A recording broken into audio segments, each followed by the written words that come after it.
Vamos a las noticias de France 24 en Directo América. Mi nombre es Ángela Gómez. Estos son los titulares. Comenzó la COP29 en Azerbaiyán. La cumbre de la ONU sobre el clima pone su foco en la financiación climática, luego de un año de desastres naturales que refuerzan la exigencia de los países en desarrollo de un fondo de ayuda que aún no se materializa. 6 personas murieron por ataques rusos en Ucrania durante la noche en el sur del país. Mientras sucedían los enfrentamientos, el Kremlin desmintió una llamada entre el presidente Vladimir Putin y el mandatario electo de Estados Unidos, Donald Trump, quien ha prometido terminar con la guerra. Y el presidente electo de Estados Unidos anunció nuevos nombramientos en su futura administración. Donald Trump designó a Tom Homan para gestionar las fronteras y encargarse de las masivas deportaciones de migrantes que ha prometido durante su campaña.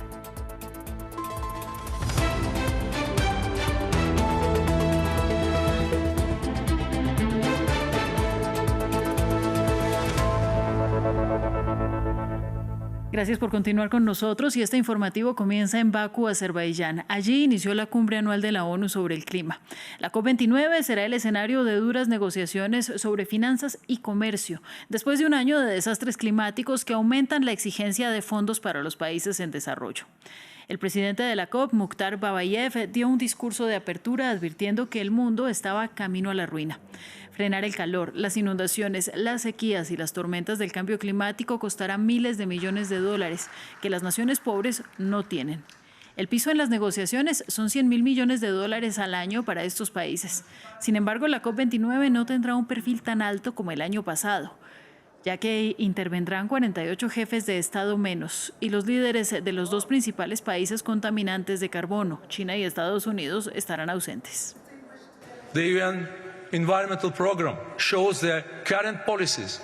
El programa de medio ambiente de la ONU muestra que las políticas actuales nos conducen a 3 grados de calentamiento global.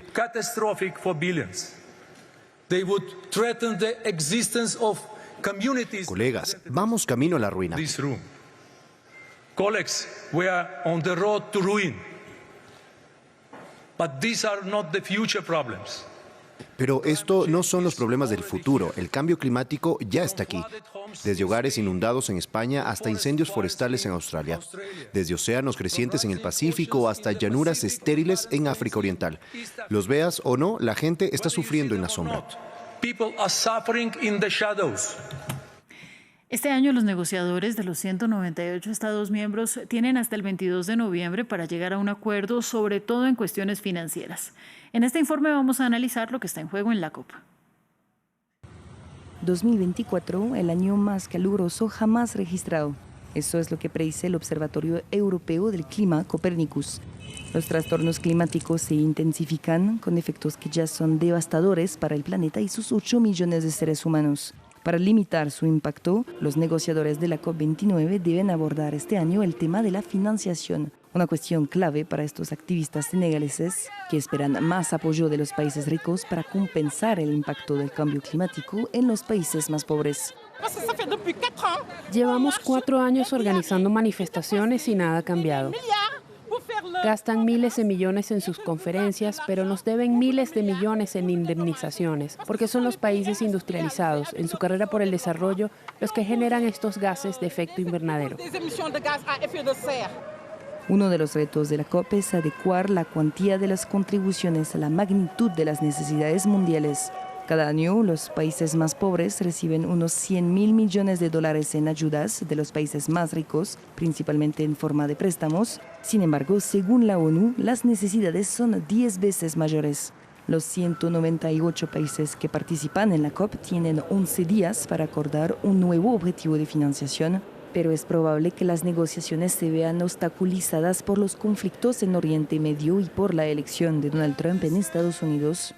El presidente electo pretende potenciar el desarrollo del petróleo y el gas en su país. Estados Unidos, como mayor emisor y productor de combustibles fósiles, tiene una responsabilidad desmesurada de reducir sus emisiones, abandonar los combustibles fósiles, pero también aportar financiación. El actual presidente de Estados Unidos, Joe Biden, no asistirá a la cumbre. Otras ausencias destacadas son las de los presidentes chino y brasileño, al igual que el presidente de la Comisión Europea, el canciller alemán y el presidente francés. Precisamente hay situación de desastre en Colombia. El presidente del país suramericano, Gustavo Petro, declaró esta figura constitucional debido a la emergencia climática por las intensas lluvias e inundaciones, principalmente en la región del Chocó, en el Caribe y en Bogotá. Las precipitaciones han provocado deslizamientos y desbordamiento de ríos en 27 de 32 departamentos del país.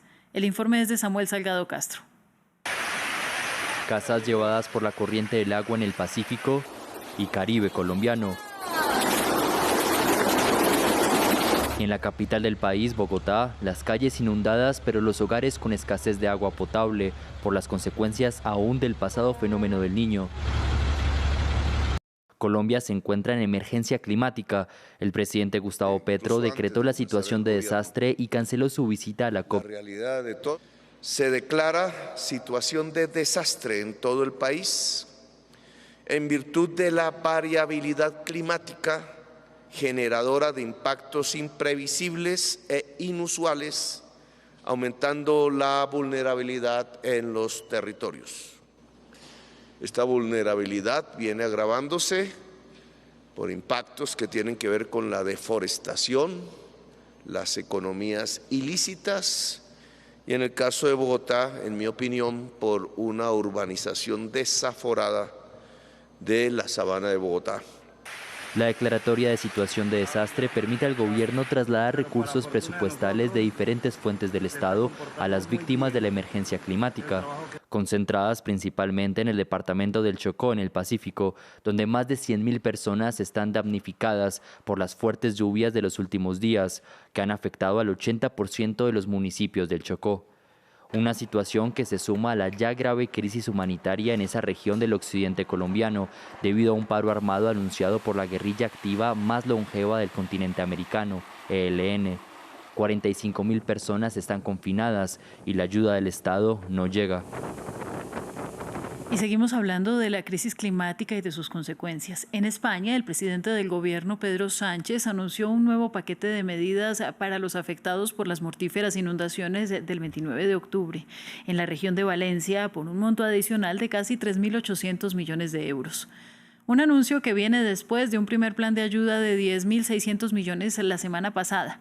Siguen las críticas por el manejo de la catástrofe, pero Sánchez aseguró que ya vendrá el tiempo del debate político.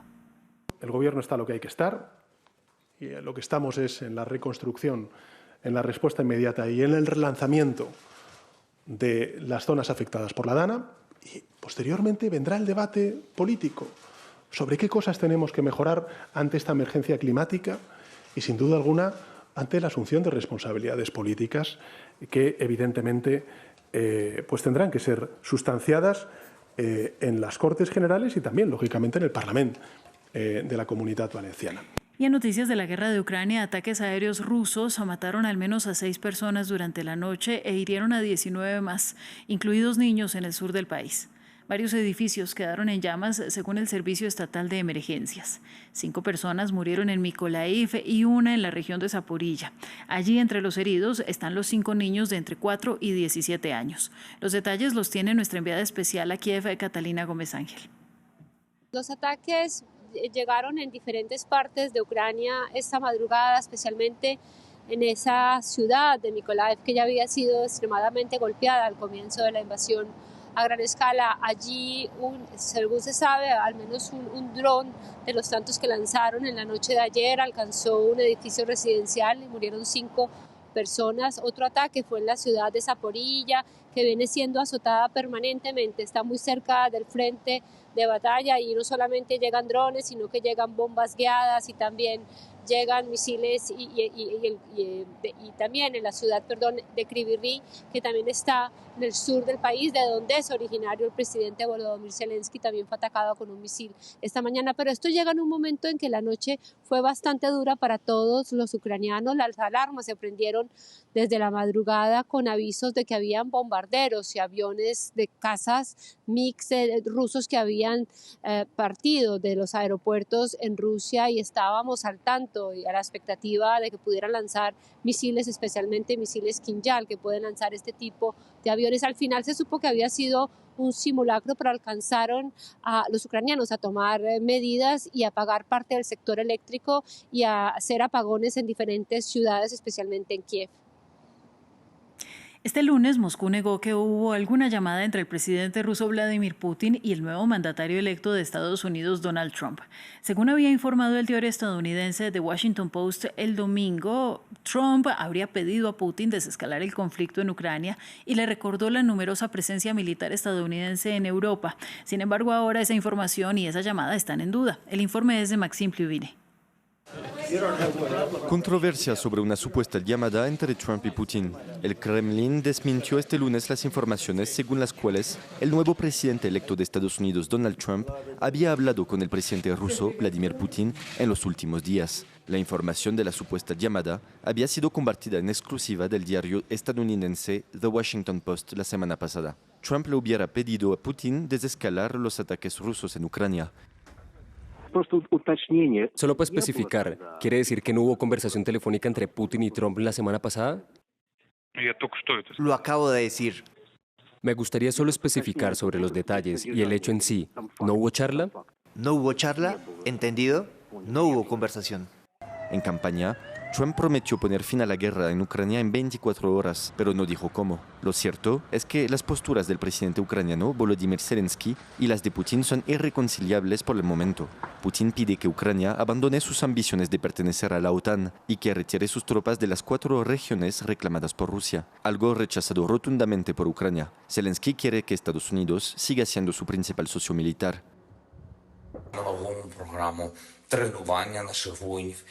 Estamos trabajando en estrecha colaboración con los Estados Unidos en nuevos paquetes de defensa que reforzarán nuestros sistemas de defensa aérea, una necesidad crítica a medida que se acerca el invierno y persisten los ataques rusos. El presidente Joe Biden tratará de blindar la ayuda militar restante a Ucrania, evaluada en $6.000 millones, antes de la toma de posesión de Donald Trump el próximo 20 de enero. Y el presidente electo de Estados Unidos continúa con sus nombramientos para su gabinete. Tom Homan será el encargado de gestionar las fronteras y el tema migratorio. Trump le indicó al funcionario que deberá proceder con las deportaciones masivas de migrantes. Días después de asegurarse la presidencia, Donald Trump y su equipo se han puesto manos a la obra. El domingo anunciaron 2 nombramientos clave en su gabinete. Primero, el exdirector del Servicio de Inmigración y Control de Aduanas estadounidense, Tom Homan, seleccionado como zar de la frontera por Trump. Asimismo, Tom Homan se encargará de todas las deportaciones de extranjeros ilegales a sus países de origen. Enhorabuena, Tom. No me cabe duda de que hará un trabajo fantástico y muy esperado. Se espera que adopte un enfoque de mano dura y tome medidas drásticas contra la inmigración irregular.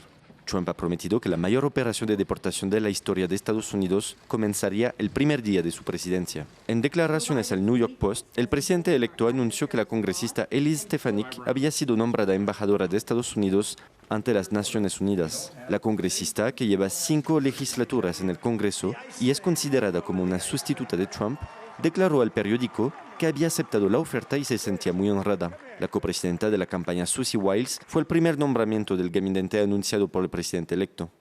Su nombramiento como jefa de gabinete de la Casa Blanca es histórico, ya que hasta ahora ninguna mujer había ocupado este puesto.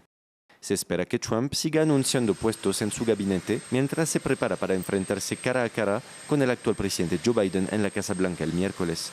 Y una información de último momento. En Ecuador, el gobierno de Daniel Noboa designó este lunes a Zarija Moya como vicepresidenta encargada. Así lo informó la presidencia en un comunicado publicado en las redes sociales esta mañana. Zarija Moya reemplaza a Verónica Abad, que fue suspendida como vicepresidenta por 150 días. Una noticia que está en desarrollo y que seguiremos conversando con ustedes más adelante. Mientras tanto, en Japón, el primer ministro Shigeru Ishiba sobrevivió a un voto de confianza para mantenerse al frente del gobierno, después de que su coalición, manchada por escándalos, perdiera su mayoría absoluta en una elección a la Cámara Baja el mes pasado. El mismo Ishiba fue quien convocó las elecciones anticipadas después de asumir el cargo el 1 de octubre, y ahora debe dirigir un frágil gobierno minoritario. Su partido liberal democrático y el socio de coalición Komeito ganaron el mayor bloque de escaños en las elecciones, pero perdieron la mayoría que tenían desde el 2012, dejándolo en deuda con pequeños partidos de oposición para aprobar una agenda política. Recuerden además que toda la información internacional también la encuentran en nuestro canal de WhatsApp. Nos pueden seguir a través de esta red social donde compartimos lo más importante de la actualidad internacional a diario. Y lo pueden hacer ya mismo escaneando el código QR que encuentran en sus pantallas. Eso es todo por el momento. Sigan en France 24. Buen día.